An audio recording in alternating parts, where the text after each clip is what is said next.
Good morning mga par, welcome back to my channel again. So today mga par ay i-update pala namin yung aming address, no? Dahil lumipat na kami rito.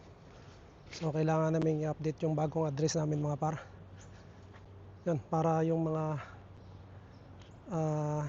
ano namin, no? Tulad ng permit, no?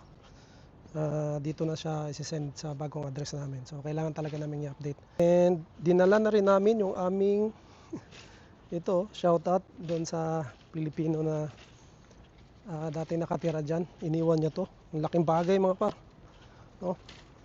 Mas ano pa to kaysa doon sa wagon ko, dahil yung wagon ko malaki kasi. Ito, yan ganyan lang, oh. Mas natutupi pa siya. Mamalengke na rin dahil wala na nga kaming yung mga karni doon, pagkain sa bahay. So yun, yun lang ano namin. And then yun nga, tingnan namin mga par yung ano yung proseso doon, no? Ng pagpalit ng address. Right? Malakad muna tayo. 2 bus pala kami.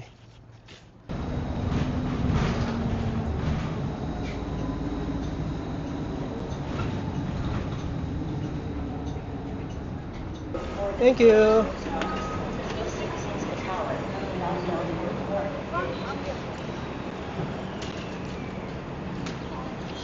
Sakay tayo dito. Oh!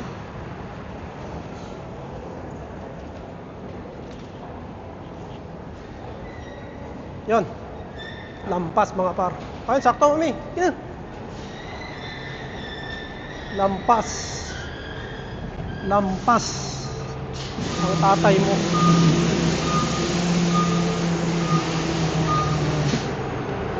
Ito.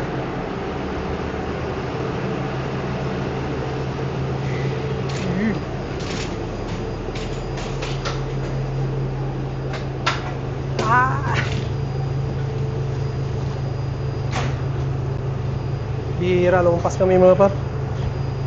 Kaka-cellphone. Pasang lolo nyo. Ano nito? Sakay ulit tayo 102. Punta doon. Ano lang naman to. Ayun na nga. Payong.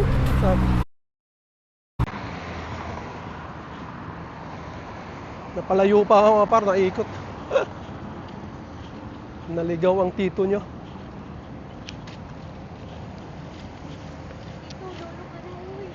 Lolo? Ito lang, grabe ka naman lolo.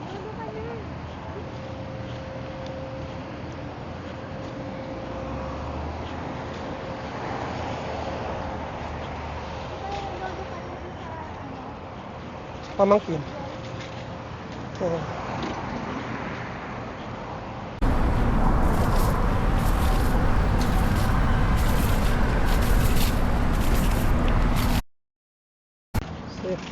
Dito na kami mga par.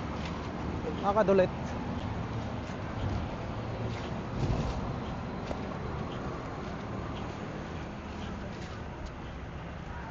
Nasa loob ng mall yung ano eh.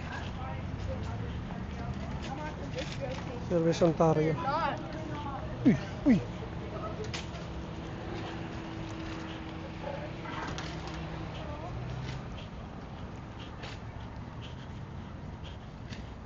Ano? Appointment, di ba? Dito 'yun. Itong ating kasi change address lang naman. So baka hindi na kailangan.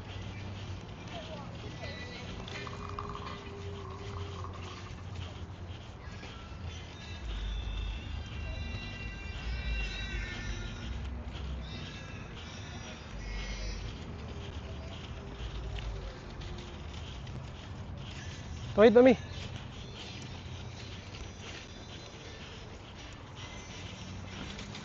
Lipad. Oo, lipad oh. Dami ng mga halaman oh. Lupa, halaman. Talagang umpisa na ng ano mga par. Magtatanim ngayon.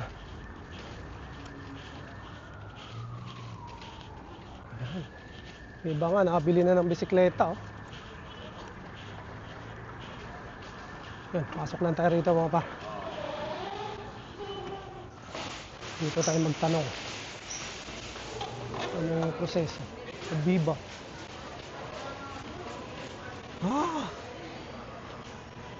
Pasok pa lang, ulam agad. Yan, dito yung Service Ontario.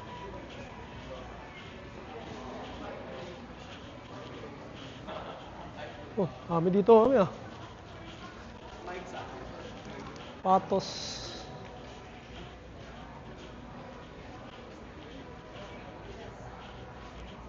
Op. 8:30 daw, dapat nandyan tayo eh. Maaga. Baka maaga ang ano niyan. Bukas. So, yun mga par. Tanong na namin. And yun nga, yung change address mga para sa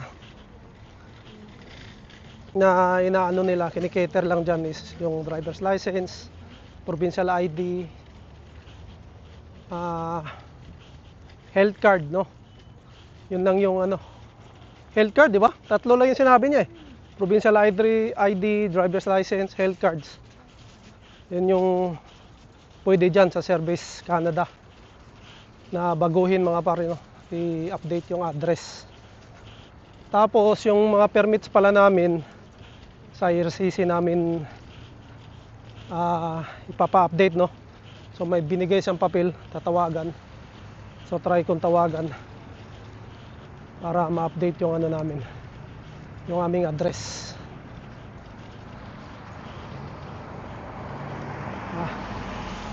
And then yun nga, sabi niya yung SIN daw doon sa ano ba yun? Service Canada. Nakakalito kasi mga par, no? Service Ontario, Service Canada. Doon sa Service Canada yung ano, yung SIN, pero galing na kasi kami doon. Ang sinabi hindi okay lang daw sa kanila. So i-ano mo lang yung address mo pag yun nga, yung may pension ka raw. Yun yung sinabi doon. Kasi nagtanong na rin kami. Ha?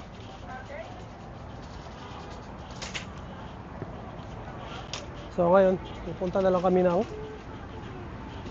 Janhing. Ayan, Janhing mga par, nandyan lang oh.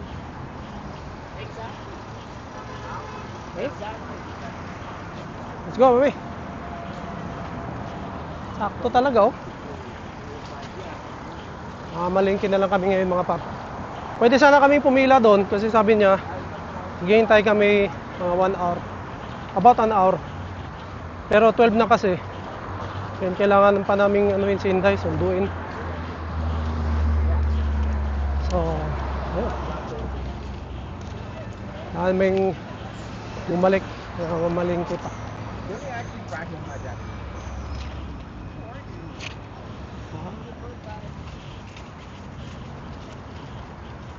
So, pwede naman bukas. Right? Okay.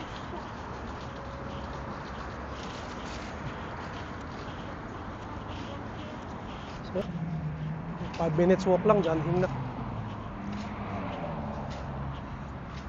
Mainit nga lang. Pero ayos lang yan. Sanay naman tayo sa init. Oop.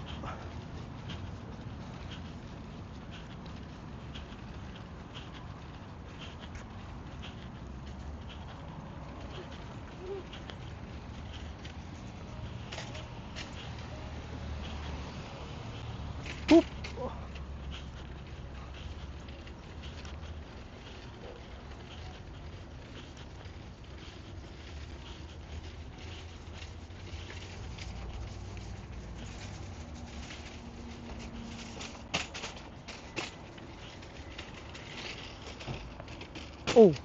Oh, buti na lang may ano to. May hams tong ano.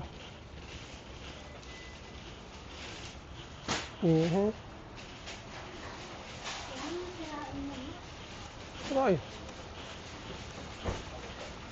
Sira to, ganda nga nito eh. Oh, sira nga oh, ayan oh, sira oh. Tanggal ang gulong eh.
Ha?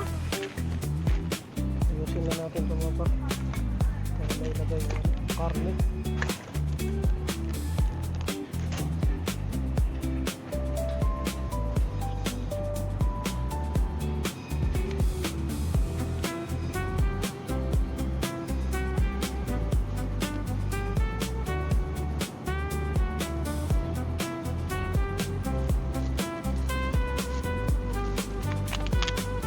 Uy.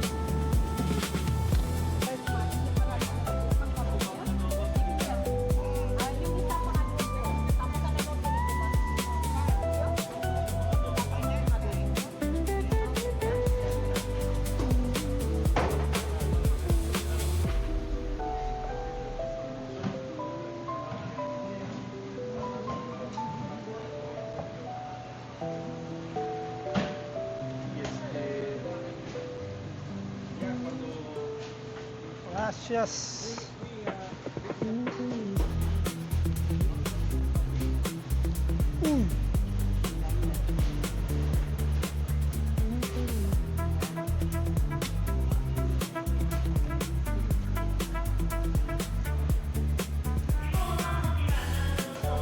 Iko.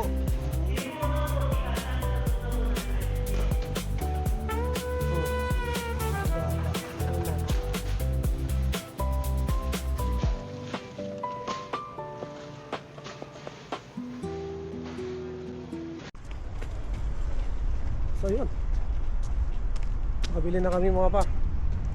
So, isang buwan na ano to, isang buwan na budget. May itlog, mga itlog, mga ano, itlog, dilata, karne, noodles, lahat ng mga par, no? Yung mga kailangan namin para hindi na masiging balik-balik may isahan. Yun yung lagi namin inaano to mga par.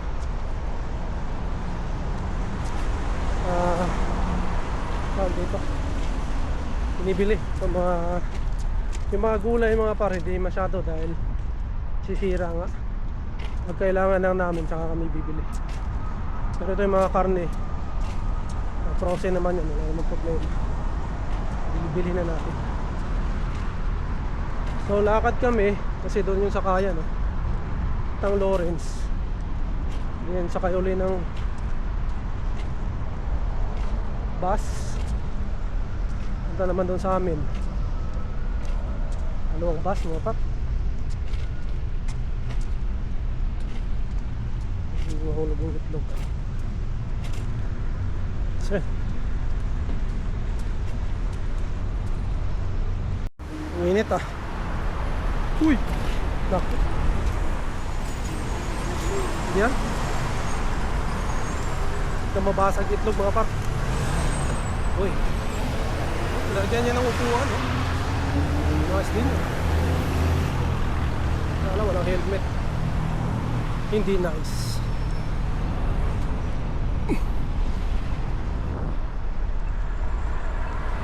Ayun, so dito na. Dito na may sasakay. Number 54, oh.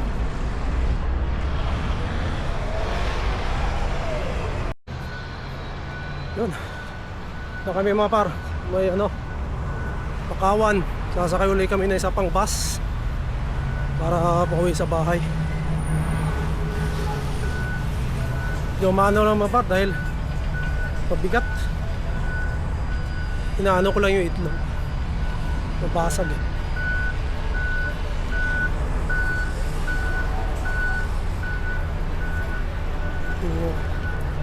Buhay commute mga par.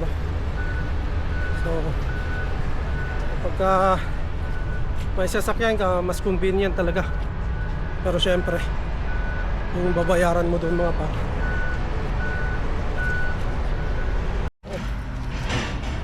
So yun, sako.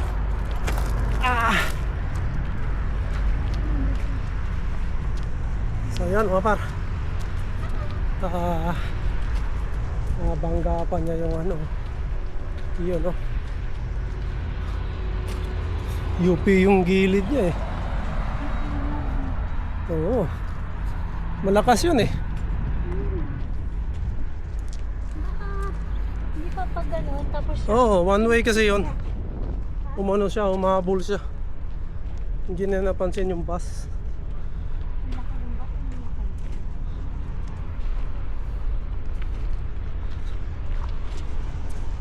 So yun, yung sasakyan mga par, bangga pa.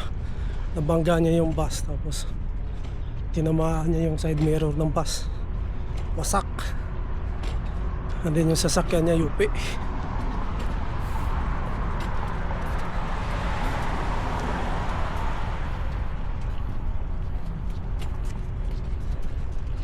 Yun yung ano, sigurado mga par, malaki ang babayaran niya doon.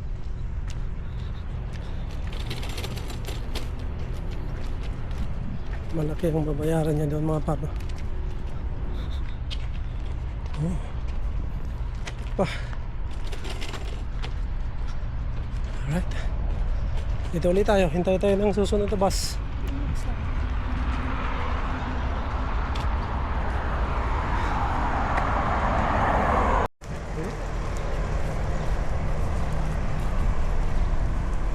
Silpa pa. Parang nagtatlong sakay kami. Saraan kasi yung or disgrasya yung walang bus.